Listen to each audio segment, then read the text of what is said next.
What's good, y'all, man? We are back again with another video, man. As you can see, I am back on Facecam, man. I was watching another YouTuber, and he inspired me to go back to Facecam. So I'm ready to do it. I gotta find a better area in my room. I don't have a big room, but I'm gonna fix it up. I hate the paint. I hate red paint. That was a bad decision.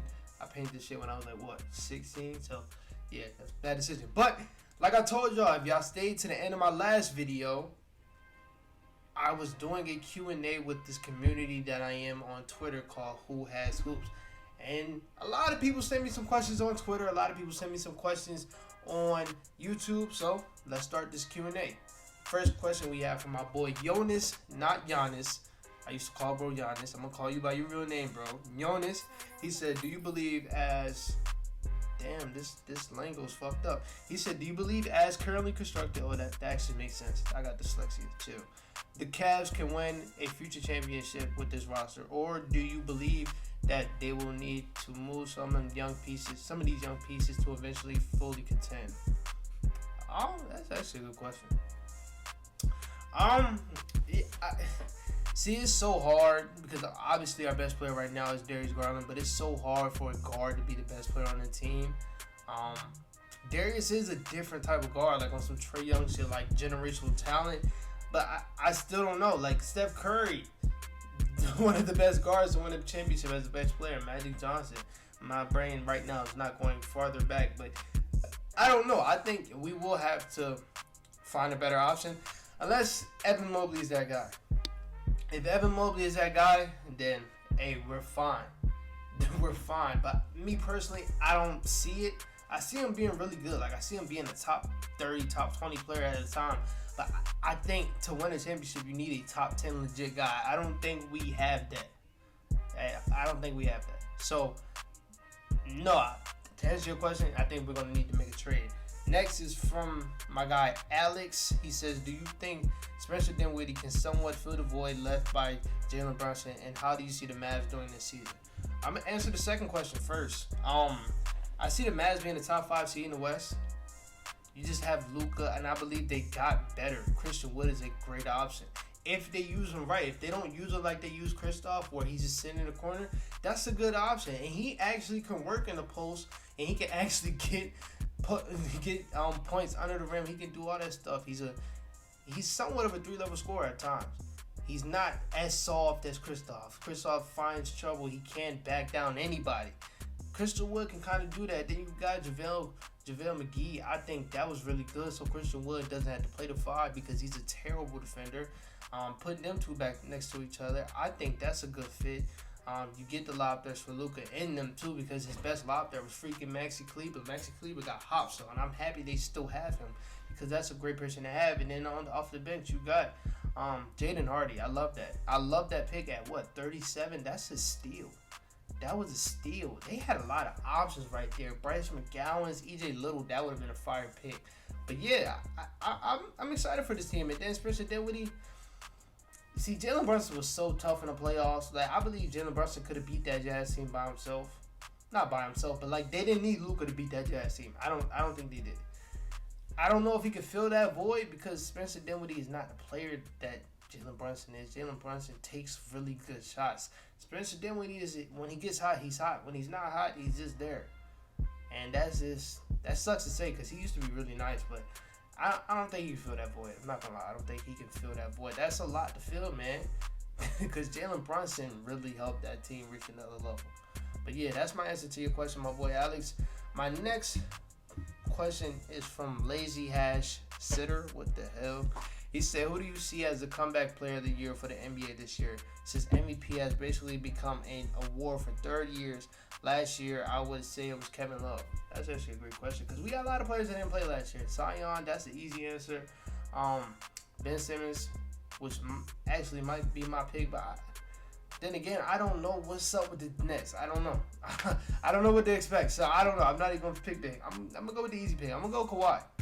Matter of fact, I'm going AD, bro. I'm going AD. I think AD's going to have a really good year this year. I think he's going to go back into being the top 10 player in the league. I don't expect it to be 2020 AD. 2020 AD was something that motherfucker was crazy. I don't expect that, but I still expect him to be a top 10 player. And this is the year I expect him to like literally probably take the best player on the team award from LeBron. Hopefully, that's just a hope as a Lakers fan. I gotta have that. Next question is from my girl Kaya, not my girl, but chill. And she fucked this question up, and I told her, I was like, yo, this question fucked my dyslexia up. She said, what's which? I'm like, what? I'm assuming she's saying, which star player do you want to see more from? And that's why I'm going to say Ben Simmons. I want to see a lot from Ben Simmons this year. No matter what he's in, I just want to see him play. I want to see him going back to being a defensive player of the year type player. And I want to see him be more aggressive.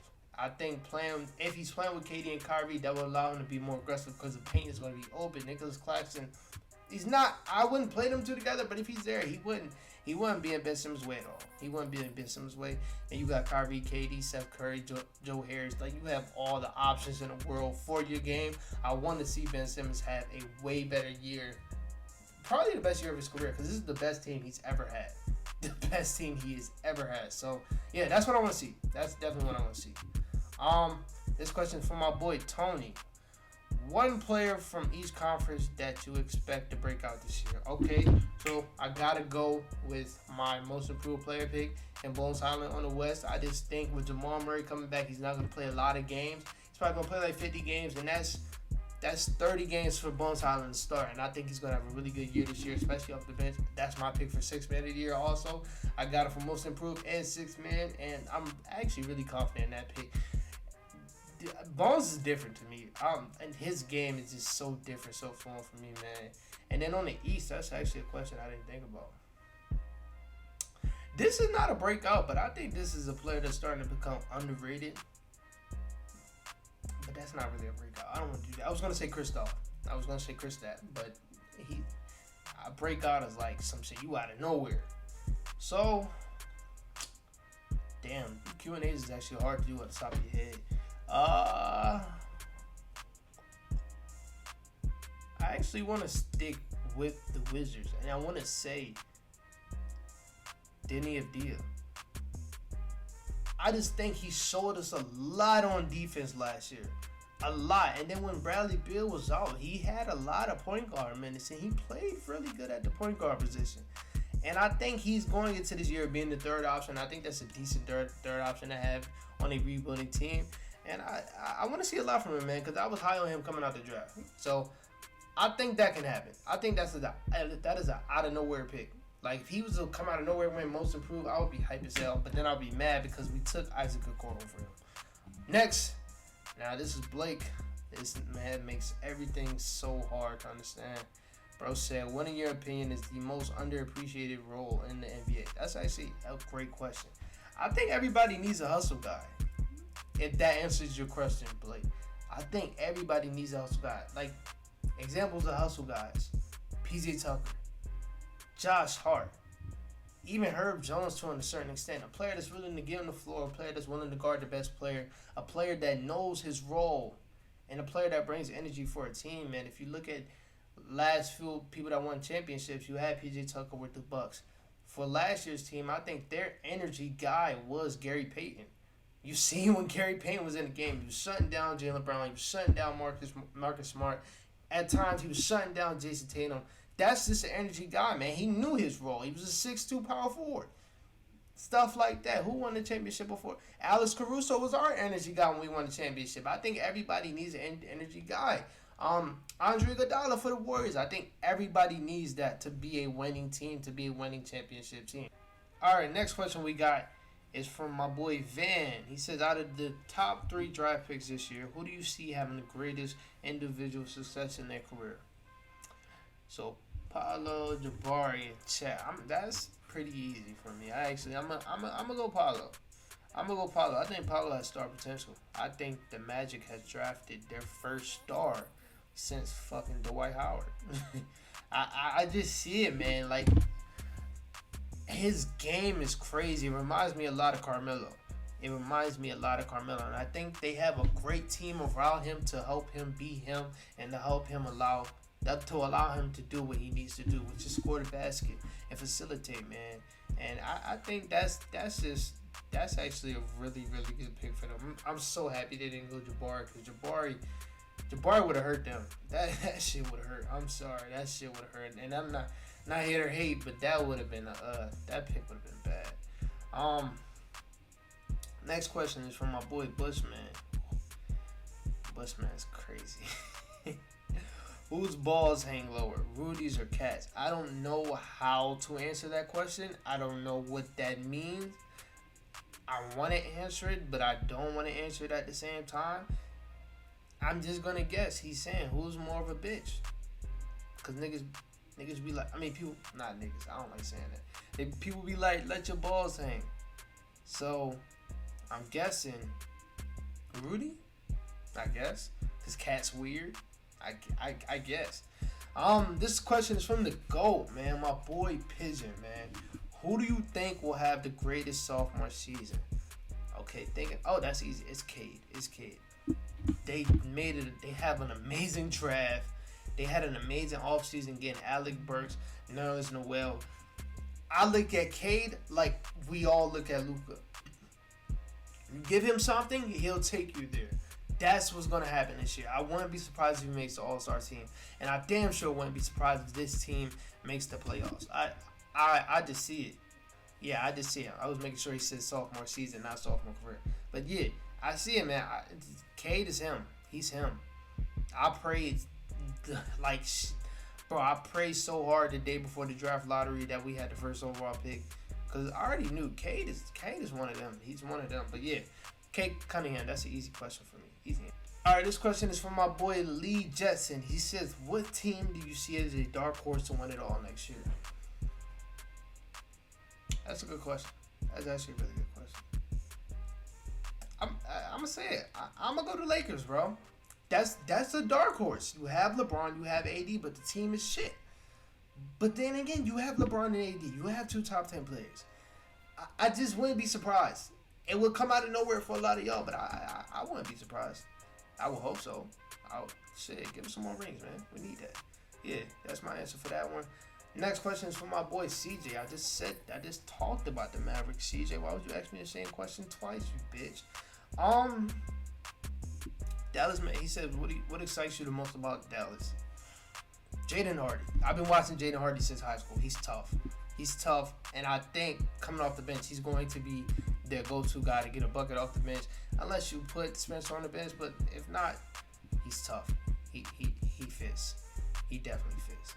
Or the shooting guard battle between Spencer and Tim Hardaway Jr. That actually excites me because I feel like Tim Hardaway is better for the shooting guard battle, but after paying Spencer and after he had a decent playoff performance, you might have to start him. I don't know. So I like that battle. I'm also interested in that. All right, so my next question is from my boy Shad, Mr. Dropstep on YouTube. Well, I think it's the Dropstep on YouTube. Shout out my bro. He was the reason why I'm coming back to Facecam. His question was, what team is going to take the biggest leap this season? And this is crazy that he asked this question because I'm saying it's your team, Shad. The Nuggets are taking the biggest leap. You went 48 games with just Jokic and Bones. I'm not counting Aaron Gordon. I'm counting Jokic and Bones. And then you add two all-star caliber players. You just hope that they play 50 plus. If they can give us 50 games, you're going to win more than 48. I can see them winning 60 out of nowhere because when you add two all-stars talents that fit so perfectly next to the MVP, and he just got you 48, I wouldn't be surprised. I would not be surprised they get 60 out of him. I wouldn't be surprised they get 60 of them because Jokic he's just that good, and Michael Porter Jr. and Jamal Murray, they fit so perfectly. So my answer is the Nuggets. Alright, so now these are the YouTube questions. This question is from, I'm gonna butcher this, Even Reacts, however you say that. Oh, that's Crafty on Twitter. Oh, what's up, bro? His question was, he said is the, but I'm gonna say, are the Philly, I'm fucking up. Is Philly the most pressure team in the NBA? My fault, Post. No, for Crafty, you was right. Is Philly the most pressure team in the NBA? Off the top of the head, I would say the Clippers are. But I would say they're pretty even because I can see why you said 76ers. You got James, you got Embiid, two MVP talents, but never been able to get over the hump. They never been able to get over the hump. Joel Embiid never made it past the second round.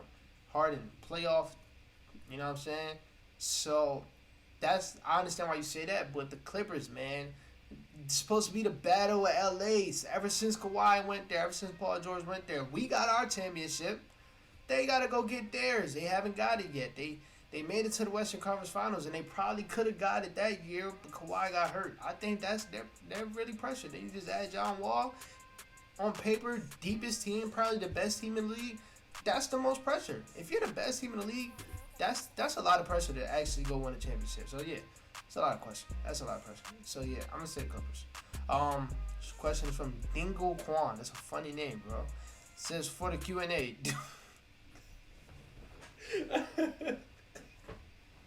Bro, what's up with y'all niggas, bro? Niggas said do it for.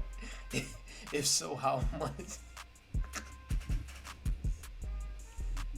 We moving on. I think this is the last question. I know we got two more. This question is from Modo. Oof. He asked me two questions. I'm gonna answer the second one, but I can see it, and I'm just gonna get it out the way really quick. He says, "What do Levine plus DeMar Bulls have to do to be able to make a finals push? Their best players can't be DeMar or Levine." Easy answer. I love Zach LaVine though. I really love Zach LaVine. It just can't be the best player on the team. I think he is, but he can't be. Like, can't. No. He can't be. So yeah, that's my answer to that. And what do you think Markelle Fultz has to do to take the next leap? Start. And I think he should start. Yo, Markelle coming off the bench after, I think he played only 20 games last year, but coming off the bench automatically he would drop like 6 assists out of nowhere. And he is better on offense as far as his shooting has gotten better. His mid-range game is really cold. Finishing game really cold as a defender. He's really good. He's going to be in a race for most improved player if he starts. I will be mad if I see another Cole Anthony, Jalen Suggs lineup, because I don't even think that fits. That's stupid. No, well, you kind of got defense in Jalen Suggs, but no playmaking at all in that lineup, in that backcourt at all. You need that for that team. Paolo's going to need that. Franz is going to definitely need that. Markelle is a more polished player out of both. He should start. Cole is a sixth man. It's obvious looking at it. He's a sixth man. So he should come off the bench while Markelle starts, because it just fits better. It definitely just fits better. So that's what I got for Markelle. I really hope he has a good year though. I've been playing with the Magic on 2K a lot. Like just made up rosters, because you gotta have made up rosters because they don't have the rookies yet. Markelle was cold as fuck on 2K, and I never do this. Alright, so I think this is the second to last question from my boy Kyle. He says, what player do you think has a make or break season this year? Now that one I'm gonna say Kristaps. For me, I'm a huge Kristaps fan, but like I've been let down in 2 playoffs. Was it 2? Yeah, I've been let down in. Actually, I think it's 1. I think it's only one because he got hurt in the bubble, and that sucks because him and y'all remember in the bubble, like the first 8 games and the first 2 games of the playoffs, Luka was averaging like a 30-point triple double, and the nigga Kristaps was averaging 28 and 15. Them niggas was hooping. I missed that Kristaps. I missed that 2019, 2020. Bro, that year when Luka missed like he missed January and some of February, and it was just Kristaps and Seth Curry going out there dogging. I missed that Kristaps. But yeah, for this year, man, he went to the Wizards and he hooped. So I'm expecting a big year next to him and Bradley Beal. I want that. I really want that for him.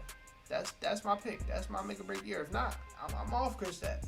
I'm off him, man, because I've been saying he's one of them ones for the longest. And he let me down. Definitely let me down. All right, and the last question is coming from my boy Tips. He asked me in the group chat, in the Mods group chat, why I think Brandon Ingram is better than Jayson Tatum. I don't think that. I don't know why he asked me that. Maybe it's because I said I'd rather have Brandon Ingram. That don't mean I think he better. I just rather have him. And if that's crazy, that's crazy. I don't give a damn. I just rather have Brandon Ingram because I like his game better, man. It's a game that's really hard to stop. You can't stop a dude that can get a bucket when he wants. Even if you play elite defense, you can't stop it. They tried to do it against the Suns. You couldn't stop it.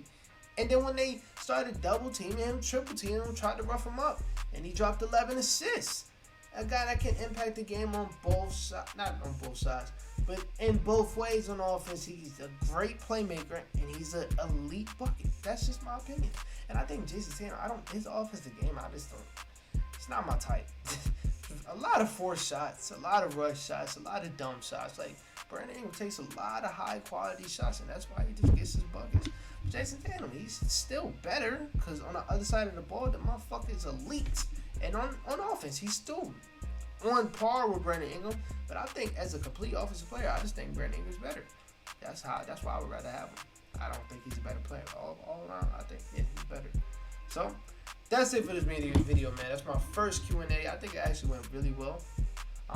If you got any other questions, let me know.